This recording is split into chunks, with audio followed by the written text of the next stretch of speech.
우리 하나님 말씀 보도록 하겠습니다. 하나님 말씀은 마태복음 23장 27절, 28절 두 절 말씀입니다.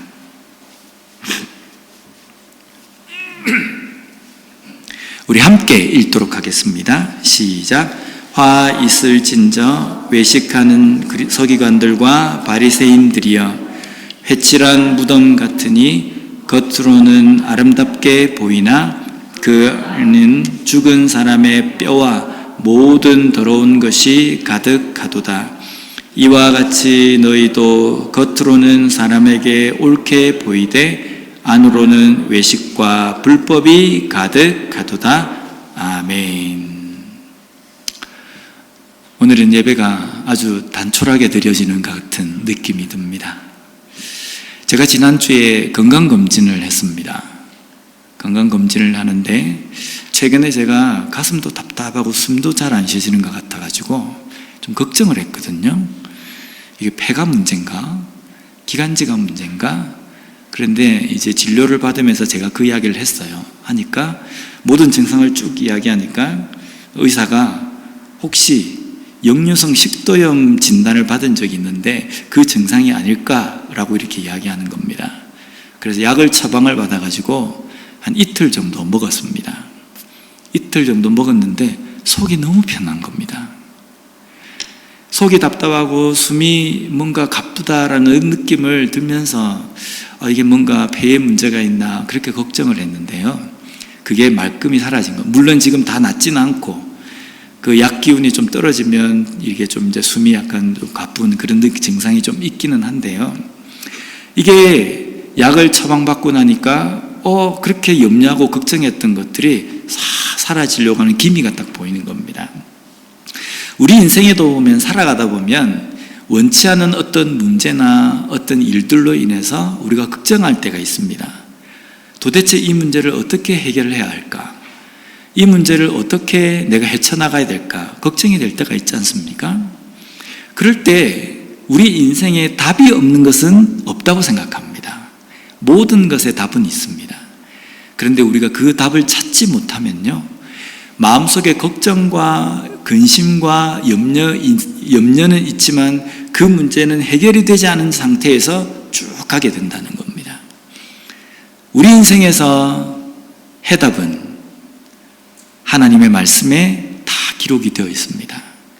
어쩌면 내가 지금 겪고 있는 이 문제는 하나님의 말씀으로 인한 처방을 내가 받지 못했기 때문에 여전히 혼돈스러워하고 또 어려워하는 그런 과정일지도 모릅니다. 내 삶에 해결되지 않고 내 마음을 어렵게 만드는 그 문제가 있다고 한다면요, 하나님의 말씀에 처방을 받는 우리가 되었으면 좋겠습니다. 그래서 하나님의 말씀으로 인해서 그 문제가 해결이 되는 것을 각자의 삶 속에서 경험할 수 있는 우리 온기쁨교회 모든 성도님들이 되셨으면 좋겠습니다. 그러려면 어떻게 해야 됩니까? 하나님의 말씀을 읽어야 합니다. 읽고 묵상하고 때로는 모르는 게 있으면 질문도 하고 공부도 하는 겁니다. 그래서 우리의 신앙이 점점점 성숙해져가는 삶이 되었으면 좋겠습니다. 우리는 지금 갈라디아서 5장에 있는 성령의 열매와 상반되는 육체의 일에 대해서 살펴보고 있습니다. 그냥 우리 속에 자연스럽게 흘러나오는 것들입니다. 육체의 일이라는 것은요, 어떻게 외부에서 감염이 돼가지고 바이러스가 내 몸에 들어오듯이 어떤 육체의 일이 들어오는 게 아니라요, 원래 우리의 생각과 우리 속에는요, 이 육체의 일이라는 것이 지배적으로 자리 잡고 있다는 겁니다. 갈라디아서 5장 19절에 보면요, 육체의 일은 분명하니 곧 음행과 더러운 것과 호색과 이렇게 되어 있습니다. 그래서 지난번 시간에는 우리가 음행에 대해서 우리가 살펴봤고요, 오늘은 더러운 것에 대해서 살펴보려고 합니다. 더러운 것, 뭔가 어감이 좋지는 않지 않습니까? 이 단어를 헬라 원어를 보면요, 아카다르시아라는 단어입니다. 뜻이 깨끗하지 않음, 부정함이라는 뜻입니다. 이것은요, 단순하게 이 더럽다라는 이것은 성적 행위만이 아니라 마음속의 욕망, 상상, 태도까지도 포함이 되는 겁니다. 우리 속에 더러운 것이 있다. 그럼 더러운 것이 무엇일까? 성적인 어떤 음행뿐만 아니라 욕망, 우리 속에 있는 욕망, 그리고 우리가 품고 있는 상상, 그리고 우리가 하고 있는 어떤 것에 대한 태도, 이런 것들까지도 다 포함하는 것들 중에 있는 더러움이라는 겁니다.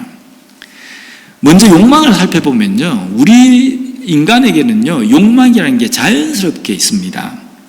이 욕망이라는 게 히브리 원어로 보면 하마드라는 단어입니다. 뜻은요, 바라다, 탐내다, 즐거워하다, 원하다, 이런 뜻입니다. 제가 지금 뜻을 이야기 드렸죠. 욕망, 하마드라는 이 단어가 바라다, 탐내다, 즐거워하다, 원하다, 이게 지금 상반되는 뜻입니다. 탐하다라는 뜻도 있지만 즐거워하다, 원하다라는 뜻도 있다는 겁니다. 시편 19편 9절과 10절 말씀에 보면요, 여호와를 경외하는 도는 정결하여 영원까지 이루고 여호와의 법도 진실하여 다 의로우니 금 곧 많은 순금보다 더 사모할 것이며 꿀과 송이꿀보다 더 달도다. 여기 보면 하나님의 말씀을 사모하다라는 표현이 나옵니다. 이 사모하다는 이 표현이 사용되는 이 단어가 하마드라는 단어입니다. 욕망에 포함되어 있는 그 뜻이 이 부분에 사용되어진다는 거예요. 하나님의 말씀을 사모한다라고 표현할 때도 이 단어를 씁니다. 이건 긍정적인 의미라고 이야기할 수 있습니다. 출애굽기 20장 17절 말씀에 보면요, 내 이웃의 집을 탐내지 말라.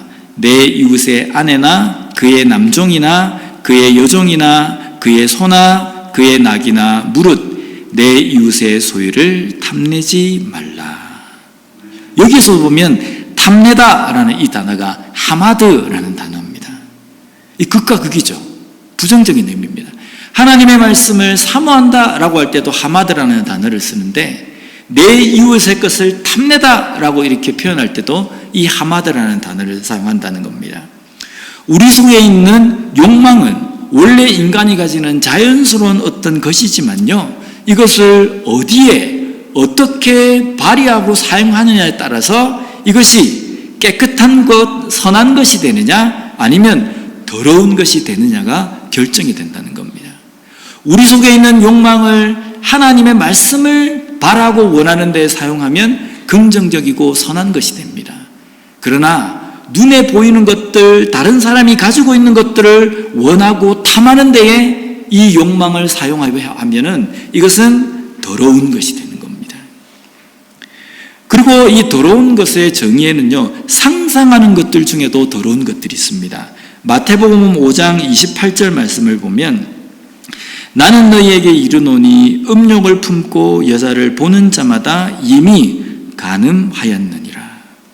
우리가 지난 시간에 우리 딱 7분 성경 공부에 보면 죄의 심각성을 설명할 때에도 이 구절을 이야기를 했습니다.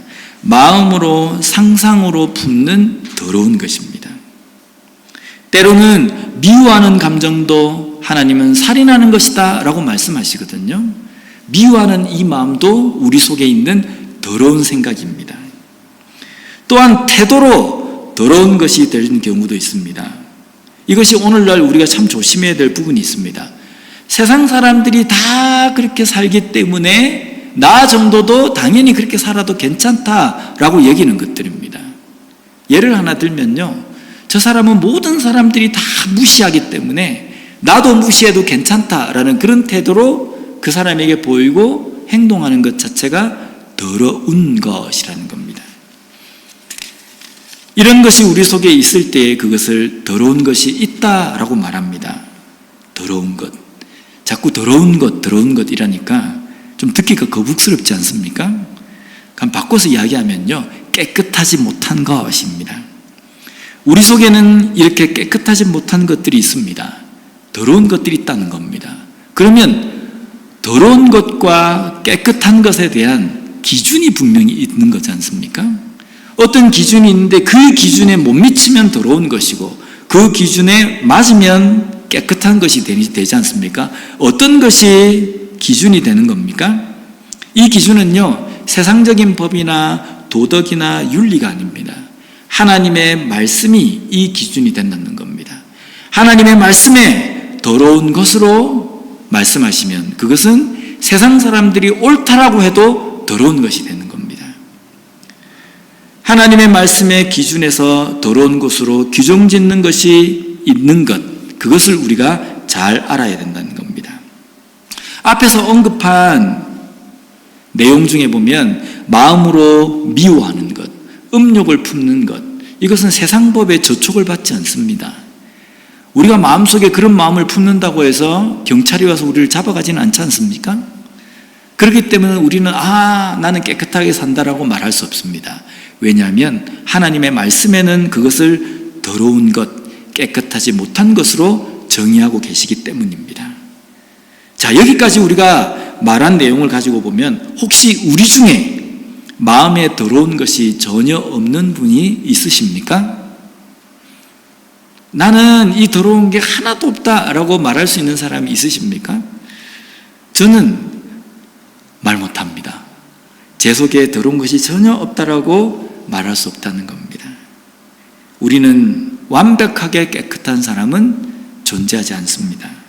그러면 어떻게 해야 됩니까? 어떻게 하면 우리가 우리 속에 있는 이 더러운 것을 해결할 수 있습니까? 오늘 이 말씀을 통해서 살펴보려고 합니다. 지금까지가 서론입니다. 이제부터 본론입니다. 와, 설교 엄청 길겠구나 라고 이렇게 생각하실 수 있으시겠는데요, 설교는 그렇게 길지는 않습니다.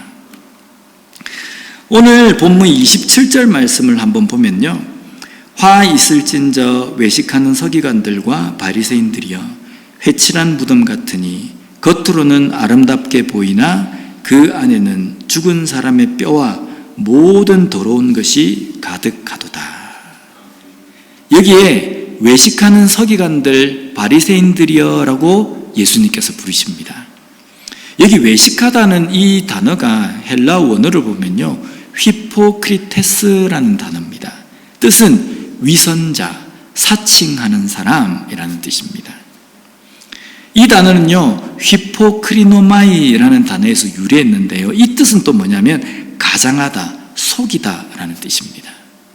외식하는 자여 라는 것은요, 그 뜻을 직역하면요, 이 사기꾼들아 라는 겁니다. 사칭하는 자들아 라는 겁니다. 요즘 보면은 경찰을 사칭하고 검사를 사칭하고 그 정도까지는 아니겠지만요, 목사를 사칭하고 하는 사람도 있지 않습니까? 근데 오늘 이 말씀이, 오늘 이 본문에 나와 있는 바리새인들과 서기관들을 지금 예수님께서 부르시는 거거든요. 바리새인들과 서기관들은요, 당시의 종교 지도자들입니다. 말씀에 대해서 정말 많이 배운 사람들입니다.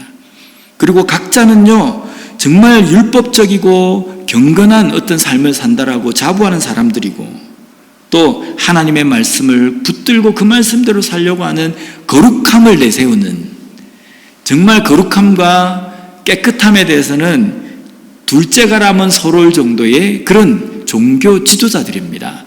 그 종교 지도자를 향해서 예수님께서 뭐라 그러냐면 이 사기꾼들아, 이 사칭하는 자들아 라고 말씀하신다는 겁니다. 그런데 이 말씀이 바리새인과 서기관들만을 부르시는 부르심이 아니라 오늘날 이 자리에 앉아있는 우리 모두를 예수님께서 부르시고 계신다는 겁니다. 이 외식하는 자들아 라고 부르십니다. 왜 부르십니까? 목사를 사칭하는 자야, 그리스도인을 사칭하는 자야 라고 지금 예수님께서 말씀하신다는 겁니다. 우리 모두는요, 우리 속에 그럴듯한 어떤 모습으로 우리를 포장하기 때문에 어쩌면 우리 또한 외식하는 자일 수 있다는 겁니다. 계속 이어서 예수님은 우리를 향해서 회칠한 무덤이라고 말씀합니다. 일반적으로 무덤은 어떤 이미지입니까? 죽음, 썩음, 그것과 연관되어 있습니다. 이로 인해서 냄새와 광경은요, 역겨울 정도입니다.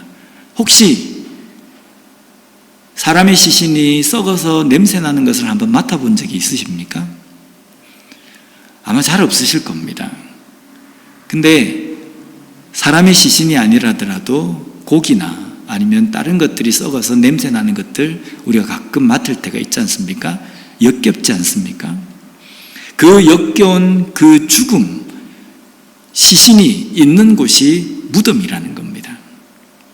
근데 그 무덤에 그 시신이 들어가 있는 순간 이 무덤은 냄새나고 역겨운 것입니다. 근데 그 무덤을 아무리 가리려고 해도, 그 무덤을 아무리 아름답게 장식을 해도 그 무덤은 아름답지 않습니다. 당시 유대인들은요, 이 무덤을 바위 굴에다가 파서 거기에 시신을 넣고 그리고 돌로 입구를 막고 가쪽에 이렇게 돌이 움직이지 못하도록 임봉을 딱 했습니다. 임봉을 하면 그래도 그 안에서 배어나오는 시신의 냄새는 지나갈 때마다 있습니다. 정말 이 무덤이 아름다운 곳이 되려고 하면 어떻게 하면 됩니까? 그 무덤에다가 하얗게 회를 칠하면 아름답습니까? 그렇지 않습니다. 그 안에 썩어 있는 냄새를 내는 시신이 없어야 무덤이 아름답게 되는 겁니다. 물론 무덤이 아름답다는 표현이 좀 이상하지만요, 오늘 말씀에서 말씀하는 이 무덤의 이 정의를 이야기한다고 한다면 회칠을 한 무덤이 아름다운 것이 아니라 그 무덤 안에 썩어서 냄새나는 그 근원이 없어질 때에 그것은 아름답다라고 말할 수 있다는 겁니다. 아무리 진공 포장을 한들, 아무리 향수를 거기다 때려 붓는들 무덤은 아름다울 수가 없다는 겁니다. 시신이 없어야, 썩어서 냄새나는 그 근원이 없어야 아름다운 곳이 된다는 겁니다. 여기에 예수님의 메시지가 있습니다. 누구나 우리에게는 외식이 몸에 배어 있습니다. 목사이기 때문에, 목사라는 어떤 기대치가 있기 때문에 거룩하게 보이려고 합니다. 그리스도인이기 때문에, 우리가 교회 직분자이기 때문에, 그 직분자의 기대치가 있기 때문에 다른 사람들에게 그렇게 보이려고 하는 그러한 행동을 할 때가 있다는 겁니다. 속에는 다른 것이 있지만 겉으로는 거룩하게 보이려고 한다는 겁니다. 누구에게나 다 외식하는 것, 회칠한 무덤의 모습을 우리는 가지고 있다는 겁니다. 그런데 그 회칠하고 외식하는 우리의 삶에서 그것이 아름답게 되려고 하면 내 속에 있는 썩어 냄새나는 그 근원이 사라지고 해결이 되어야 된다는 겁니다. 이어서 28절 말씀을 보면요, 이와 같이 너희도 겉으로는 사람에게 옳게 보이되 안으로는 외식과 불법이 가득하도다. 여기도 보면 겉과 안이 대조가 되어 있습니다. 속에는 외식, 불법이 가득한데 겉으로는 옳음, 거룩함을 나타냅니다.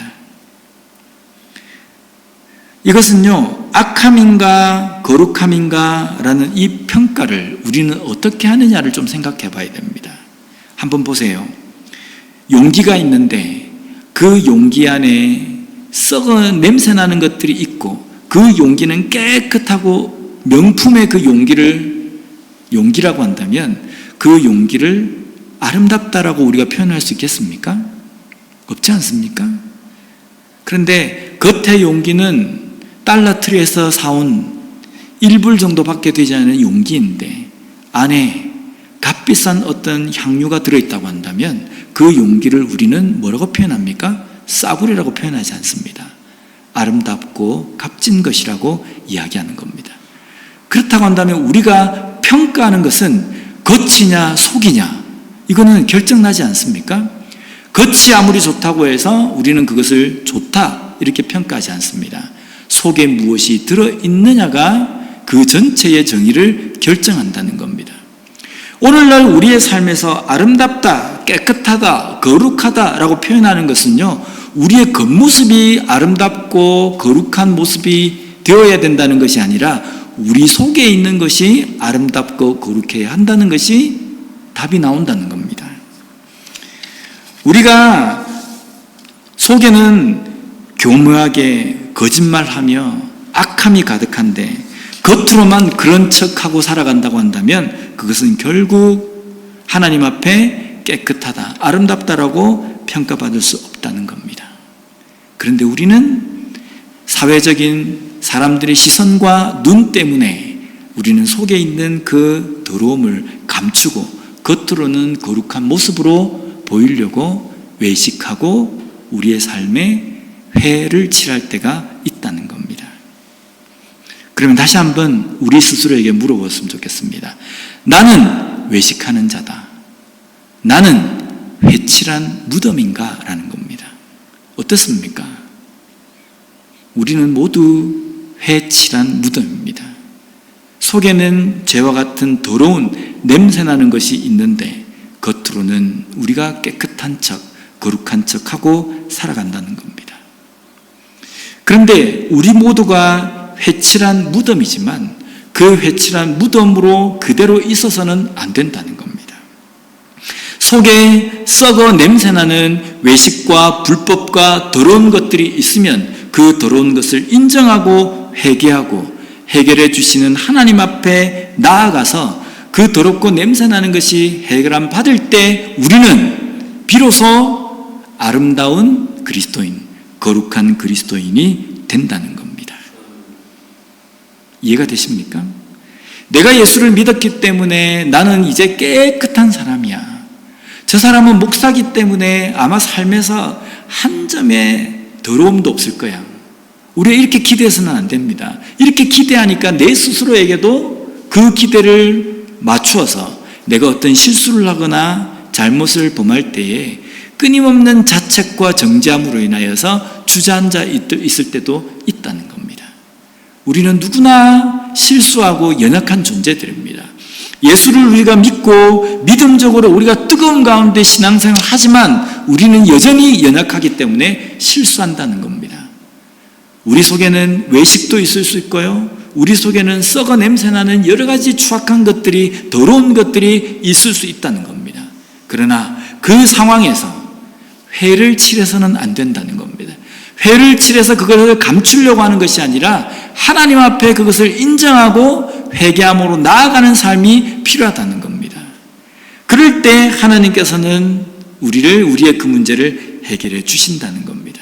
만약에 이 더럽고 냄새나는 것을요, 회를 칠해서 자꾸만 감추려고 한다면 그것이 우리의 삶을 지배해버릴 겁니다. 내 속에 있는 그 해결되지 않은 그 더러움이 내 삶을 더러움 쪽으로 계속 우리를 지배하고 끌고 갈 것이라는 겁니다. 그러나 그 더러움이 나를 지배하지 못하도록 인정하고 하나님 앞에 회개함으로 나아갈 때에 하나님은 그 문제를 해결해 주십니다. 그리고 우리 속에서 더러운 것이 우리의 삶을 지배하지 못하고 성령께서 우리를 지배하도록 우리를 인도해 주실 것이라는 겁니다. 그러면서 우리는 더러운 것이 지배하는 길로 가는 것이 아니라 성령이 인도하시는 대로 우리는 삶을 살아가며 성령의 열매를 맺게 된다는 겁니다. 이것이 바로 하나님께서 우리에게 원하시는 성령의 열매를 맺는 그리스도인이라는 겁니다. 깨끗한 척 안 했으면 좋겠습니다. 깨끗한 척 해도 우리는 연약하고 더러운 존재라는 것을 하나님도 알고 우리 모두는 다 잘 알지 않습니까? 거룩한 척, 외식과 회칠한 무덤으로 살아가는 삶이 아니라 내 속에 있는 그 더러운 것을 하나님 앞에 내어놓음으로 말미암아 회개함으로 인하여서 해결함 받고 성령이 나를 이끄시는 대로 성령의 열매를 맺으며 살아가는 우리의 삶이 되었으면 좋겠습니다. 기도하겠습니다. 하나님 아버지 감사합니다. 오늘 말씀을 통해서 우리 속에 있는 더러운 것이 무엇인지 그리고 그 더러운 것을 어떻게 해결해야 하는지를 깨닫게 해주시니 감사합니다. 외식, 그것으로 인하여서 그것을 감추기 위하여서 회를 칠하는 삶이 아니라 하나님 앞에 내어놓고 정직하게 회개함으로 말미암아 성령이 나를 이끄시도록 나를 드리는 삶을 사는 우리가 되게 하여 주시옵소서. 매일매일 삶이 더러운 것이 나를 이끄는 대로 가는 삶이 아니라 성령께서 나를 인도하시는 대로 순종하며 걸어가는 거룩하고 정직하고 선하고 깨끗한 삶을 살아가는 우리 모두가 될 수 있게 주님 붙들어 주시옵소서. 예수님 이름으로 기도드립니다. 아멘.